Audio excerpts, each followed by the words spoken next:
this tutorial, we're going to discuss how to utilize the Leads tab. This navigation button is very important in understanding your lead activity. It's also very important in understanding how leads come in. So before we jump into the actual tab, leads come in through Remax.com, global.remax.com, the remaxcollection.com, remaxcommercial.com, and your agent site that is hosted here in LeadStreet. You can also receive leads through your office website through LeadStreet. Every office does have its own LeadStreet website as well as the agents. So leads can also come in through that portal as well. So there are 6 different ways that you can receive leads from all of our affiliated websites. In the Manage tab, what we're going to do is we're going to be able to see different reports. Now, we're not going to go into each and every one of these independently, but I do want to discuss each and every one of them. Your lead performance report will reflect all the leads that you have accumulated over a certain amount of time. Now, you are able to manipulate the time dates. That way, you can see specific leads through specific time frames. Market assignment zip code report, that is going to show you a 90-day snapshot of lead activities through specific zip codes, helping you understand which zip codes you want to use in your profile.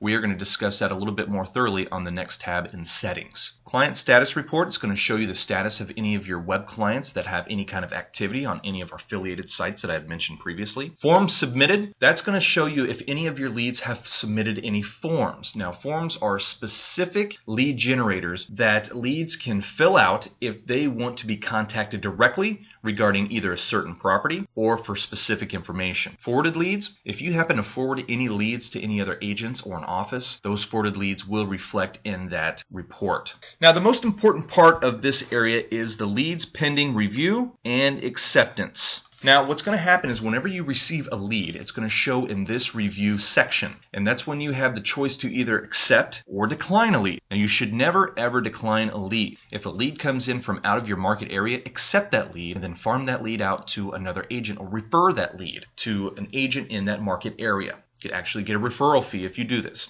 That's something that we'll talk about a little bit later. Whenever you receive a lead, you will see the client number, specific and unique to that client, initial registration, that's where they registered, remax.com, agent website, the global site. Offer type, this is very important.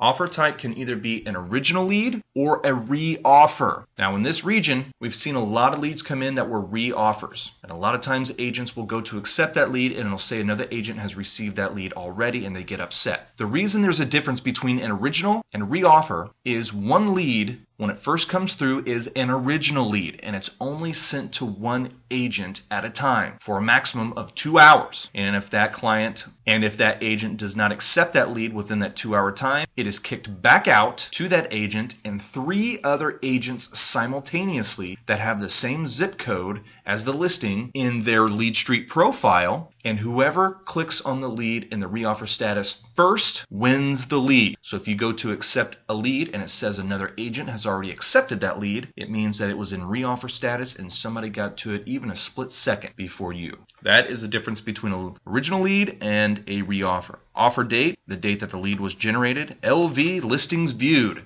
shows how many listings they looked at. And of course, information. This will have a little hyperlinked button that says view. When you click on that, it will show everything the client has looked at up to this point. Now, down here at the bottom, recent client web activity last 14 days. So if you have a new client and after you accept the client by checking this box and clicking on accept lead, the information will now come down here to recent client web activity. And it will show this activity for the next 14 days.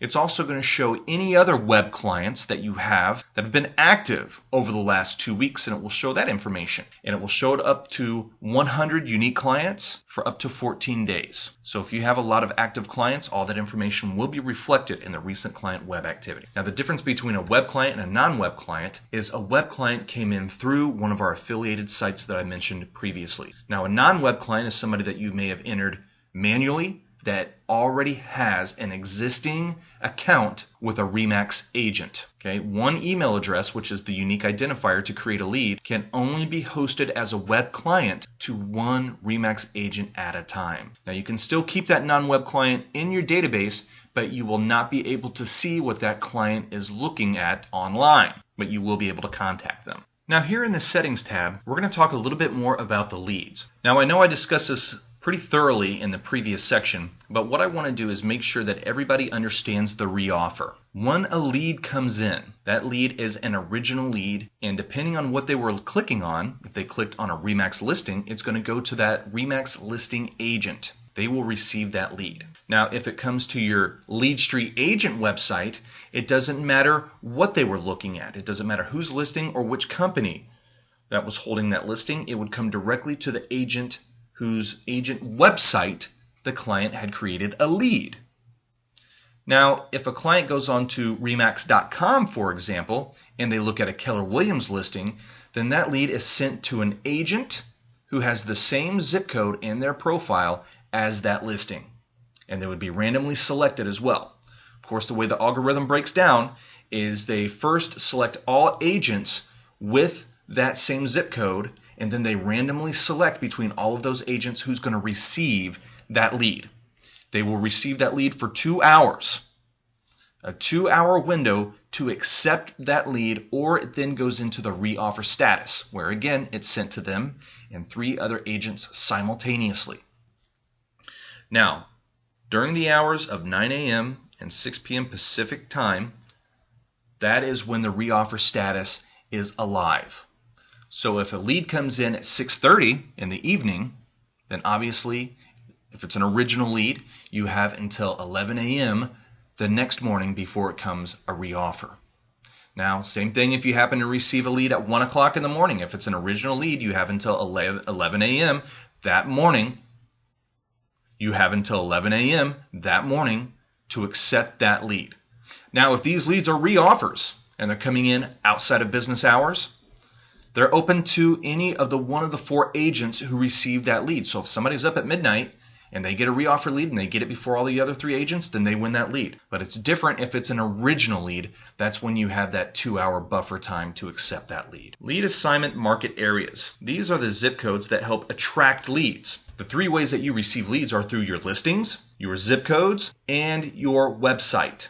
We're going to be looking at the listings and the website in a different tutorial, but I just want to make sure that everybody understands that those are the 3 ways in which you receive leads. You're able to enter up to 10 zip codes. Now, I know that we live in a metro area and there's a lot of different zip codes, especially in a small market area, but you want to make sure that you're putting your zip codes in reflecting your specific market area. Now, you are able to enter the same zip code in more than once. In fact, that will increase your probability of receiving leads from a specific market area if you enter that zip code in more than once. Now, you can always view the market area zip code report. Again, we talked about this in the manage settings.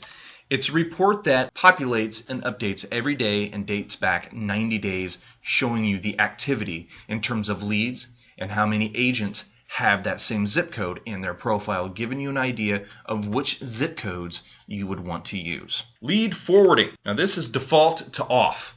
The only reason you would ever turn this on is if you are a part of a team and your team leader suggests or demands that you forward all leads to the team leader so that they can have initial contact with that lead. Or if you're going on an extended vacation, perhaps a hiatus, and you don't want to accept your leads or worry about the leads while you're gone at that time, you can forward those leads to another agent, or you can forward those leads to the office, and the office admin will forward those leads in a rotating basis to the agents within that office.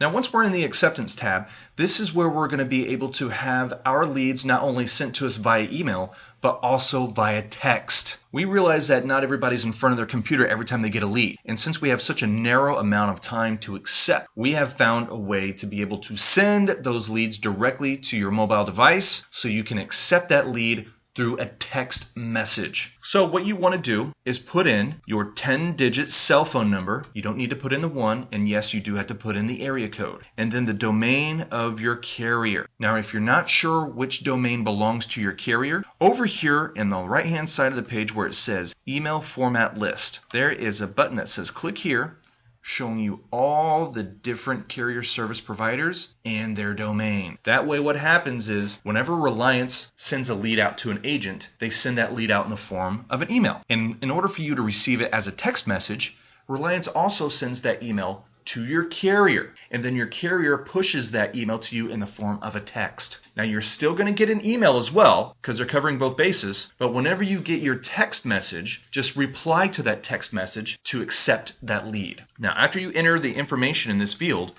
click on Submit, scroll down, and click on Send Test Email. Now I know that sounds a little bit confusing because I thought this is a text message, not an email. The reason that they say email is because technically it is an email being sent from Reliance to your carrier who then pushes it to you in the form of a text. So even though it says Send Test Instant Acceptance Email, it's going to come to you in the form of a text message in about 30 seconds. And then after you reply to that in another 30 seconds, a message should come back saying, congratulations, your device is set up for receiving text message leads. And once that happens, you are then able to accept leads through your mobile device. That way you don't have to rush around to get in front of your computer every time that you want to accept a lead. And that concludes our tutorial for today.